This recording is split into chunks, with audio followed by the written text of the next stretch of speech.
सदैव वातडिकेचं पुढचं आणि दुसरं कडवं. तरीही नैतिकतेच्या नावाने राजीनामा मागितला जातो.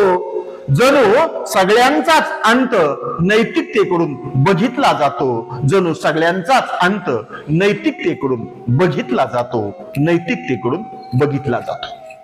मागणाऱ्याला माहित असतं आपण ज्याचा राजीनामा मागतो तो देणार नाही, आणि देणाऱ्याला माहिती असतं कुणी कितीही नैतिकतेची मागणी केली, नैतिक जबाबदारीची मागणी केली तर आपण काही राजीनामा द्यायचा नाही.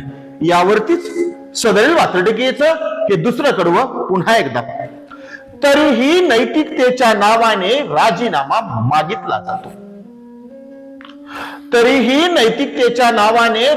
मागितला जातो. आणि जणू सगळ्यांचाच अंत नैतिकतेकडून बघितला जातो. बघितला जातो.